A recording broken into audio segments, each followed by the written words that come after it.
Fear often emerges as an unwelcome companion, especially when striving to achieve our goals. Consider this. When faced with fear, the first instinct is to study it meticulously. We need to understand fear, break it down, and turn it into something that helps us grow instead of holding us back. Fear is like a magic trick. If you don't do your research, if you don't learn what the trick is, what did it take to be created, and eventually how it performed, you will think it's real magic. I saw a lot of magic tricks that I was fascinated, but when I learned how to do it, it just transformed from a magic trick to a simple trick. Once you understand the mechanics behind it, fear loses its value.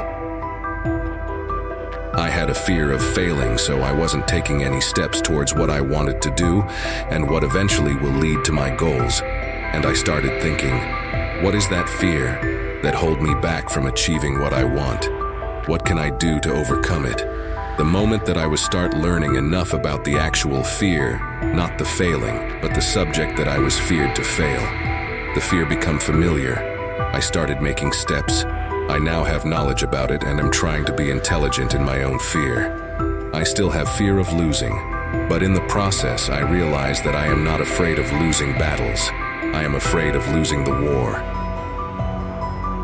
There is a study with a mouse. They first put a spring to its tail, so they know the power that it pushes. The more it pushes, the more it wants it. They put a cheese in front of it, and the mouse started running towards the cheese. Then they did a second attempt, but now they put a smell of a cat behind the mouse and a cheese in front of a mouse.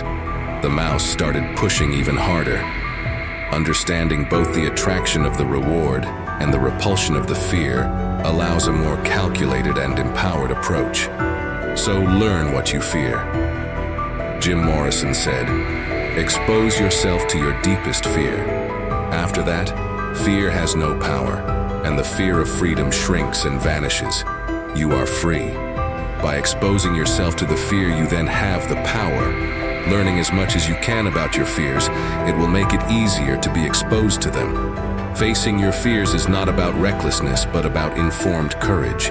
It's about acknowledging the fear, understanding its roots, and finding ways to navigate through it. In the end, you not only run towards what you want, but you also run away from what you fear.